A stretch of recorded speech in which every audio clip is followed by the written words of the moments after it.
नमस्कार, मैं doctor Surendra Singh, assistant professor, BSR government arts college Alwar.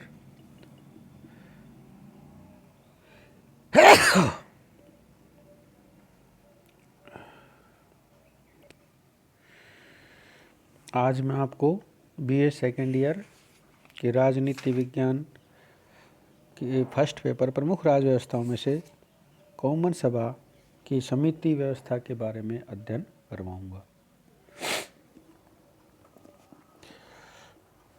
विश्व की समस्त व्यवस्थापिकाओं के सामने एक सामान्य समस्या यह है कि कम से कम समय में अच्छे से अच्छा व्यवस्थापन किस प्रकार हो सके। वर्तमान में सभी संसदें व्यवस्थापन कार्य के भार से दबी हुई हैं। वे बढ़ते हुए व्यवस्थापन कार्य को निपटा नहीं पाती हैं और यदि संसद व्यवस्थापन कार्य में शीघ्रता बरते तो कार्य का स्तर स्वाभाविक रूप से निम्न कोटि का होगा। संसद की इन दुविधाओं के निराकरण के लिए इंग्लैंड में समिति प्रणाली का प्रादुर्भाव हुआ। आधुनिक विधान तंत्रों में समितियों की महत्वपूर्ण भूमिका है। उनसे कई लाभ हैं। नंबर 1, छोटे निकाय विचार विमर्श के लिए अधिक उपयुक्त। इंग्लैंड की कॉमन सभा एक बहुत बड़ा विधायी निकाय है जिसमें 650 सदस्य हैं।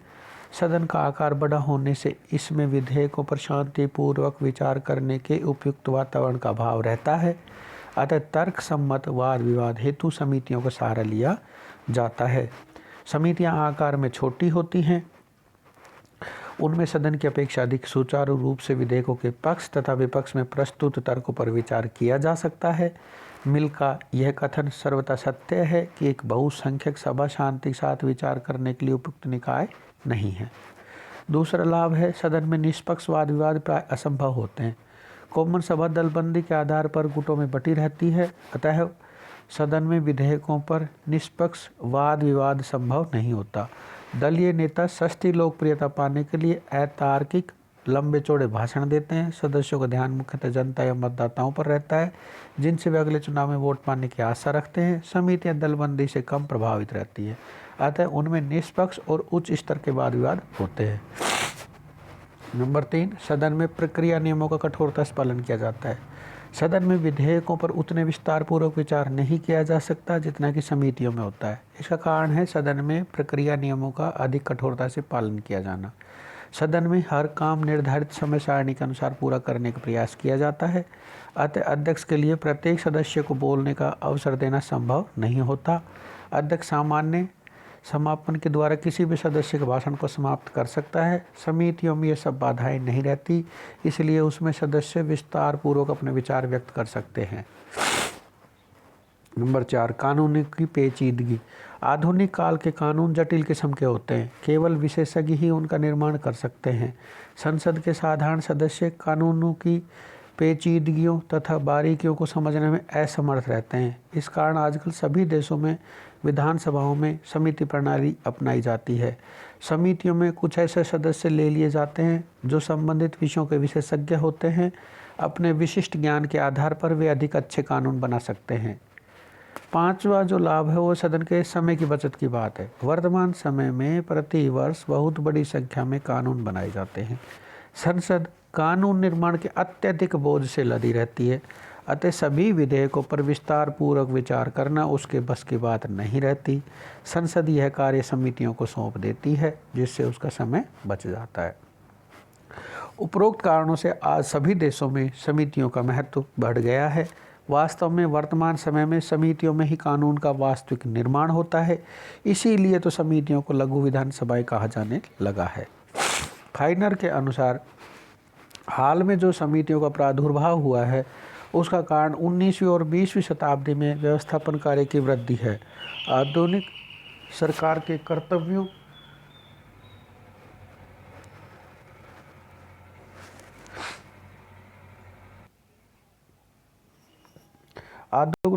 कर्तव्यों को व्यापकता कारण समितियों में होने वाली कार्यवाही को सदन में किए जाने से उससे कहीं अधिक समय लगेगा। समिति प्रणाली का मुख्य उद्देश्य अन्य संस्थाओं और अन्य समयों के लिए कार्य हस्ताक्षर लोक सदन के कार्यभार की अधिकता को कम करना है। संक्षेप में समिति व्यवस्था द्वारा सदन का समय बच जाता है और उसको विशेषज्ञों को परामर्श प्राप्त हो जाता है। समिति प्रणाली का विकास। इंग्लैंड में समिति प्रणाली का प्रारंभ रानी एलिजाबेथ प्रथम के समय में हुआ। ठीक ढंग से समिति प्रणाली का संगठन 1882 में हुआ। इंग्लैंड में समिति प्रणाली के प्रारंभ के कारण निम्न थे। लोक सदन जैसी बहुसंख्यक सभा से यह आशा नहीं की जा सकती कि वह प्रस्तुत समस्या पर गंभीरता से विचार कर सके। दूसरी बात थी, लोक कल्याणकारी राज्य के विचार के साथ साथ व्यवस्थापन कार्य बढ़ गया। तीसरी बात, एक समय था जब लोक सदन का अध्यक्ष राजा का पक्षपाती था। यह सदन की बातों के विषय में राजा को पहले से बता देता था, अतः सदस्य चाहते थे कि वे अपनी समस्याओं पर उससे बचकर विचार कर सके। इस प्रकार राजनीतिक और व्यवहारिक कारणों से समिति प्रणाली का भी प्रादुर्भाव हुआ है।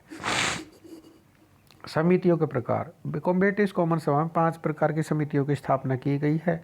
नंबर 1 समस्त सदन की समिति, नंबर 2 स्थायी समिति, नंबर 3 प्रवर समितियां, नंबर 4 सत्रीय प्रवर समितियां, नंबर 5 निजी विधेयक समितियां। नंबर 1 समस्त सदन की समिति। कॉमन सभा की समिति में सदन के सभी सदस्य होते हैं, परंतु इसमें कॉमन सभा के 2 महत्वपूर्ण अंतर हैं। कॉमन सभा की बैठकों की अध्यक्षता स्पीकर करता है। उसका रजत दंड या मैस उसकी मेज पर रखा जाता है, परंतु जब कॉमन सभा समिति के रूप में बैठती तो स्पीकर उसकी अध्यक्षता नहीं करता। रजत दंड मेज के नीचे रख दिया जाता है। स्पीकर के स्थान पर समस्त सदन की समिति की अध्यक्षता chairman of the committee of ways and means करता है। द्वितीय, जब समस्त सदन समिति के रूप में बैठता तो उसके नियम कॉमन सभा के नियमों की अपेक्षा उदार हो जाते हैं।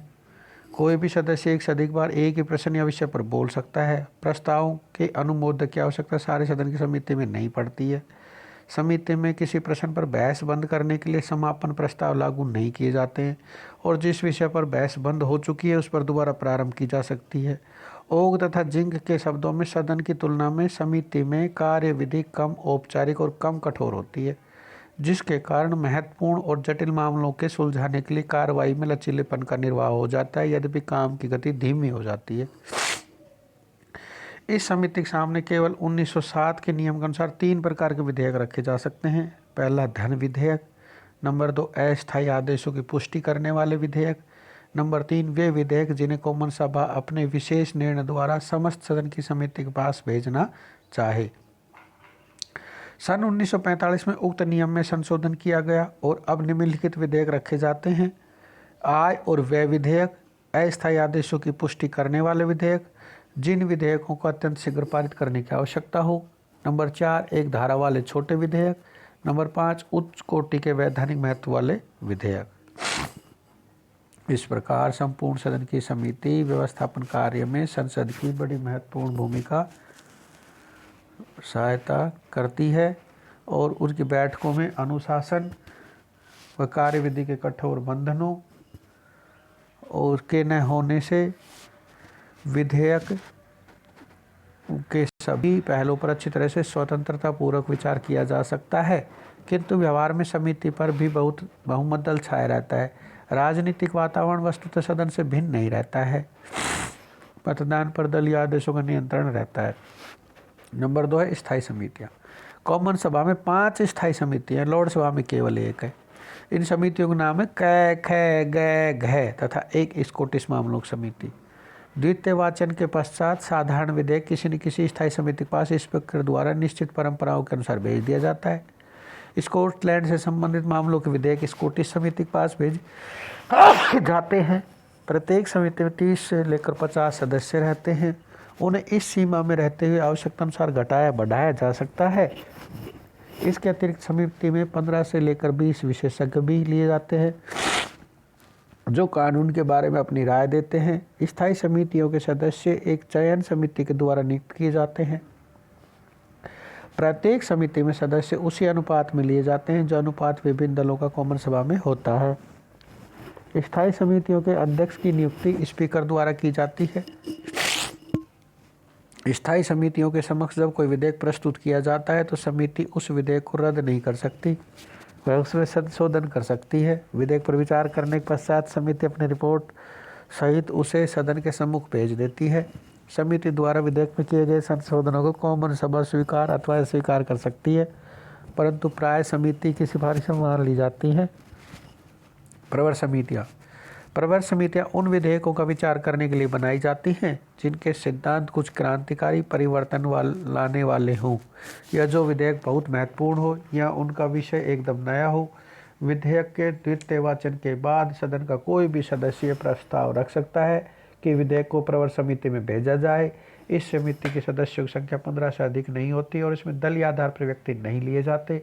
ये समितियां विधेयक की पूरी छानबीन करती है। इसमें दलीय संबंधित व्यक्तियों की गवाहियाँ ले सकती है। उसके बाद ये समिति अपना प्रतिवेदन तैयार करके सदन को पेश करती है। इनकी सिफारिश मानना न मानना सदन की इच्छा पर निर्भर है।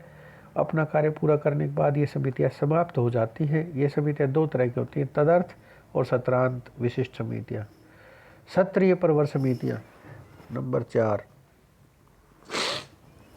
सत्रीय प्रवर समितियों द्वारा प्रत्येक सत्र के प्रारंभ में नियुक्त की जाती हैं और ये सत्र के अंत तक चलती हैं। इस प्रकार की समितियों के नाम है चयन समिति, स्थायी आदेश समिति, लोक लेखा समिति, विशेषाधिकार समिति, प्राक्कलन समिति, प्रदत्त व्यवस्थापन समिति। सारे अधिवेशन के लिए प्राय लगभग 10 समितियां नियुक्त की जाती हैं। कई बार किसी विशेष विषय की जांच पड़ताल करने और किसी कठिन प्रश्न का हल निकालने के लिए दोनों सदनों की एक संयुक्त समिति भी नियुक्त कर दी जाती है। नंबर 5, निजी विधेयक समितियां। समितियों का एक अन्य प्रकार उन समितियों का होता है जो गैर सरकारी विधेयकों पर विचार करने के लिए बनाई जाती हैं। ये समितियां अस्थायी होती हैं। लोक सदन द्वारा निर्मित ऐसी समितियों के 4 व लॉर्ड सभा द्वारा निर्मित ऐसी समितियों के 5 सदस्य होते हैं। इन समितियों की शक्ति बड़ी व्यापक और महत्व की होती है। ये विधेयकों के रूप पर विचार कर उन्हें उन्नति ही नहीं बनाती, वरन वे उसमें अंतर्निहित सिद्धांतों पर भी विचार कर उनके उपयुक्तता और अनुपयुक्तता के आधार पर उनमें फेरबदल भी करती है। ये न्यायिक समितियां होती हैं। ये समितियां विधेयक में प्रस्तावित व्यवस्था से लाभान्वित होने वाले लोगों को और उन लोगों को भी गवाही के लिए बुला सकती है जिन्हें उनसे हानि होने की संभावना हो। ये लोग स्वयं या अपने वकीलों द्वारा अपने अपने पक्षों को समितियों के समक्ष रख सकते हैं।